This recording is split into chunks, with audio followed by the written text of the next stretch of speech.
Suatu hari Baginda ingin mengadakan pesta di istananya. Ia berencana mengundang semua pembesar-pembesar negeri dan juga pembesar-pembesar negeri tetangga. Tetapi, pesta yang akan diadakan kali ini sangatlah berbeda, karena Baginda Raja menyelipkan sebuah rencana untuk mengerjai Abu Nawas, dan kali ini Baginda sangat yakin jika Abu Nawas akan masuk ke dalam perangkap. Tibalah pada hari yang sudah ditentukan untuk menggelar pesta. Seluruh undangan, termasuk Abu Nawas yang turut diundang berhadir di istana. Ketika semua tamu undangan yang hadir sudah berkumpul, Baginda memerintahkan pelayan istana untuk membasuh tangan dan kaki para undangan dengan air mawar nan harum. Satu persatu tamu undangan yang hadir telah selesai dibasuh. Kini tinggallah giliran Abu Nawas. Tidak pernah menyangka sebelumnya jika pada hari itu ia akan menjadi bahan tertawaan Baginda dan para undangan yang berhadir. Sepertinya Baginda memang sudah menyusun rencana tersebut dengan sangat matang. Baginda sengaja memerintahkan kepada para pelayan istana agar Abu Nawas mendapat urutan terakhir. Diam-diam Baginda terus memperhatikan Abu Nawas. Pas ketika giliran Abu Nawas dibasuh tangan dan kakinya, pelayan langsung membasuh dengan air kencing unta yang dicampur dengan bunga-bunga yang sudah disiapkan sebelumnya sesuai perintah Baginda. Sontak saja seluruh tamu undangan yang hadir merasa tidak nyaman dengan bau yang ditimbulkan dan sibuk mencari sumber bau tersebut. Akhirnya diketahuilah jika Abu Nawas yang menjadi sumber bau yang sangat tidak mengenakan itu, ia pun dijauhkan dan ditertawakan oleh semua tamu yang hadir termasuk Baginda Raja sendiri yang senang. Bukan kepalang karena lahan sehingga ia dapat memberi hukuman pada Abu Nawas. Rencana ini dilakukan bukan tanpa alasan, sudah beberapa kali Abu Nawas telah membuatnya malu di depan para pejabat kerajaan. Berlatar belakang dendam inilah akhirnya Raja hendak membuat jebakan terhadap Abu Nawas dan berharap Abu Nawas gagal menghadapi jebakan tersebut. Ketika cara sudah ditemukan, segala sesuatu pun mulai dipersiapkan. Abu Nawas lalu diundang dalam sebuah jamuan makan bersama para petinggi negeri. Ketika semua tamu undangan sudah berhadir termasuk sang target si Abu Nawas, Baginda pun mulai bertanya, "Wahai Abu Nawas, di depan mejaku itu ada sepanggang daging ayam yang lezat dan enak dilahap. Tolong segera ambilkan." Perintah Baginda. Abu Nawas keheranan dengan perintah Baginda, karena tidak biasanya ia disuruh mengambilkan makanan raja. Mungkin ini jebakan, sepertinya aku harus waspada, pikir Abu Nawas. Ia pun menuruti perintah Baginda. Setelah mengambil ayam panggang tersebut, Abu Nawas kemudian bermaksud memberikannya langsung kepada Baginda sesuai perintah. Namun, Baginda belum langsung menerimanya, akan tetapi ia kembali berkata, "Abu Nawas, di tangan kamu ada sepotong ayam panggang lezat, silahkan dinikmati." Segera Abu Nawas melaksanakan perintah Baginda. Akan tetapi begitu ia hendak menyantap ayam panggang tersebut, tiba-tiba Baginda kembali menyela, "Tapi ingat Abu Nawas, dengarkan dulu petunjuknya. Jika kamu memotong paha ayam itu, maka aku akan memotong pahamu, dan jika kamu memotong dada ayam itu, maka aku juga akan memotong dadamu. Tidak hanya itu saja, jika kamu memotong dan memakan kepala ayam itu, maka aku akan memotong kepalamu. Akan tetapi kalau kamu hanya mendiamkan saja ayam panggang itu, akibatnya kamu akan aku gantung." Ternyata dugaan Abu Nawas benar, Baginda ingin menjebaknya. Abu Nawas merasa bingung dengan petunjuk yang dititahkan Baginda itu. Dalam kebingungannya, ia semakin tersiksa karena ayam panggang lezat yang harusnya bisa memuaskan rasa laparnya sejak sampai di istana, tapi malah menjadi petaka baginya. Abu Nawas pun mulai memutar otak cerdasnya untuk menemukan ide meski sedang di bawah tekanan. Suasana di ruang makan itu menjadi tegang, para pejabat saling memandang dan ada yang berbisik kecil. Mereka yang hadir tidak mengerti dengan maksud Baginda terhadap Abu Nawas, karena mereka juga tidak diberitahukan sebelumnya. Mereka hanya bisa menebak-nebak di dalam hati. Waktu terus berjalan hingga beberapa saat lamanya. Baginda dan para pejabat kerajaan mulai menikmati hidangan yang disediakan. Sedang Abu Nawas hanya bisa memegang dan melihat-lihat ayam panggang saja. Tidak berapa lama setelah itu, Abu Nawas mulai bertingkah aneh, ia mulai membolak-balikan ayam panggang itu. Sejenak suasana menjadi hening. Kemudian Abu Nawas mulai mendekatkan ayam panggang itu tepat di indera penciumannya. Baginda dan para pejabat yang hadir mulai bingung dan tidak mengerti apa yang dilakukan Abu Nawas. Mereka terus memperhatikan Abu Nawas. Kemudian terlihat Abu Nawas mendekatkan indera penciumannya tepat di bagian, pantat daging ayam panggang yang kelihatan sangat lezat itu. Ia pun terus melakukan itu berulang-ulang, kemudian tiba-tiba ia berkata, "Jika saya harus memotong paha ayam ini, maka Baginda akan memotong pahaku, jika saya harus memotong dada ayam ini, maka Baginda akan memotong dadaku, jika saya harus memakan dan memotong kepala ayam ini, Baginda akan memotong kepalaku dan jika aku diam saja maka aku akan digantung, tetapi coba lihat sekarang, yang saya lakukan adalah mencium pantat ayam ini." Kata Abu Nawas. "Apa maksudmu, wahai Abu Nawas?" tanya Baginda. "Maksud hamba adalah jika hamba melakukan demikian maka Baginda juga akan membalasnya demikian, layaknya ayam ini. Nah, saya hanya mencium pantat ayam panggang ini saja, maka Baginda juga harus mencium pantat ayam panggang ini pula." Jelas Abu Nawas. Sontak saja penjelasan Abu Nawas itu membuat suasana yang tegang menjadi tampak tidak menentu.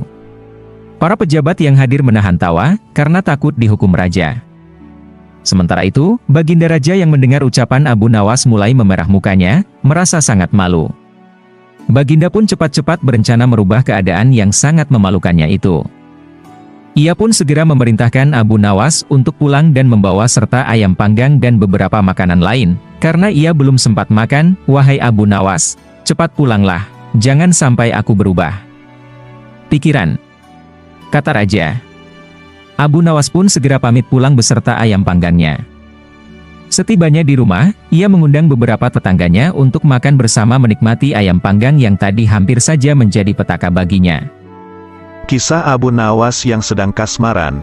Secara tidak terduga sang pangeran yang menjadi pewaris tahta jatuh sakit. Sudah banyak tabib yang didatangkan untuk memeriksa dan mengobati tapi tidak seorang pun mampu menyembuhkannya. Akhirnya Baginda Raja mengadakan sayembara. Sayembara boleh diikuti oleh rakyat dari semua lapisan, tidak terkecuali oleh para penduduk negeri tetangga. Sayembara yang menyediakan hadiah menggiurkan itu dalam waktu beberapa hari berhasil menyerap sangat banyak peserta. Namun tidak satupun dari mereka berhasil mengobati penyakit sang pangeran. Akhirnya sebagai sahabat dekat, Abu Nawas menawarkan diri untuk menolong sang putra mahkota. Baginda Harun al-Rasyid menerima usul itu dengan penuh harap meski Abu Nawas bukanlah seorang tabib. Abu Nawas sadar bahwa dirinya bukan tabib, dari itu ia tidak membawa peralatan apa-apa. Para tabib yang ada di istana tercengang melihat Abu Nawas yang datang tanpa peralatan yang mungkin diperlukan. Mereka berpikir mungkinkah orang macam Abu Nawas ini bisa mengobati penyakit serius sang pangeran. Sedangkan para tabib terkenal dengan peralatan yang lengkap saja tidak sanggup. Bahkan penyakitnya tidak terlacak. Abu Nawas merasa bahwa seluruh perhatian tertuju padanya. Namun Abu Nawas tidak begitu memperdulikannya. Abu Nawas dipersilahkan memasuki kamar pangeran yang sedang terbaring, lalu menghampiri sang pangeran dan duduk di sisinya.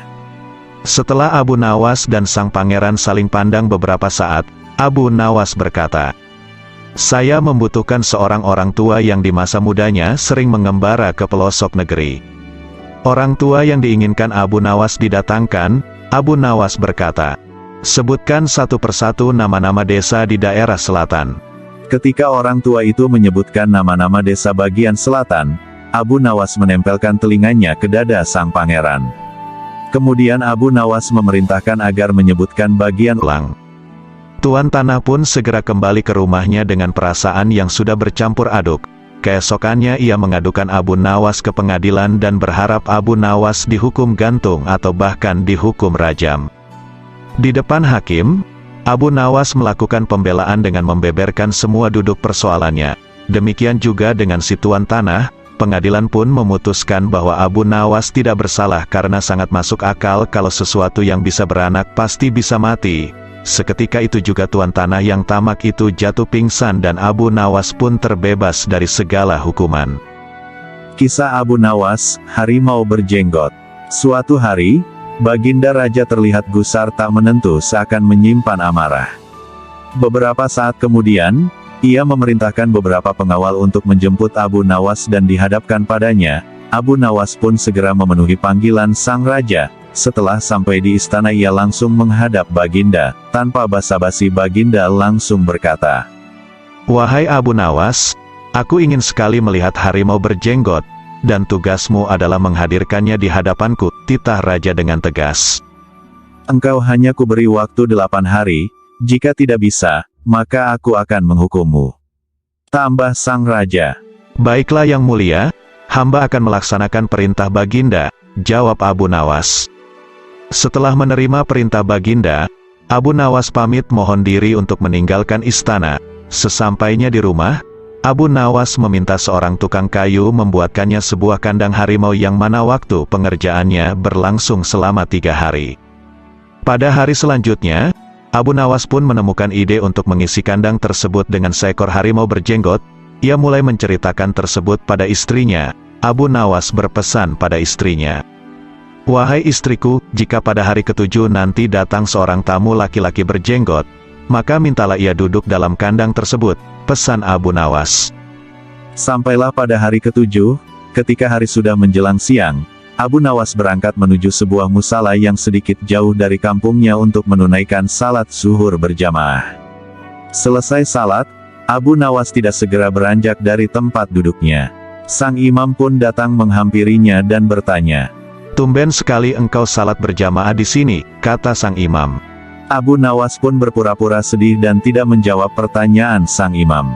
Sang imam pun kembali bertanya kenapa ia bersedih, akan tetapi Abu Nawas tetap diam. Sang imam yang penasaran terus memaksa hingga akhirnya Abu Nawas mau menjawab pertanyaannya. Ia menceritakan jika semalam ia bertengkar dengan istrinya, karena itulah ia meninggalkan rumah dan salat di musala itu yang sedikit jauh dari rumahnya. Setelah mendengar semua penjelasan dari Abu Nawas, sang imam meminta izin agar diperbolehkan Abu Nawas menjumpai istrinya Abu Nawas untuk membantu menyelesaikan permasalahan rumah tangga Abu Nawas. Abu Nawas lalu memberikan izin. Dengan segera sang imam dengan senang hati langsung berangkat menuju rumah Abu Nawas menemui istrinya. Namun diam-diam Abu Nawas juga mengikutinya di belakang. Sesampainya di rumah Abu Nawas, ia langsung menemui istri Abu Nawas dan berkata, "Wahai Adinda, buat apa memiliki suami yang jahat dan miskin? Apalagi kehidupan Abu Nawas tidak karuan. Jadilah istriku, kamu pasti akan lebih bahagia dan tidak kekurangan apapun," ujar sang imam penuh harap. "Baiklah, jika memang itu kehendak Anda,"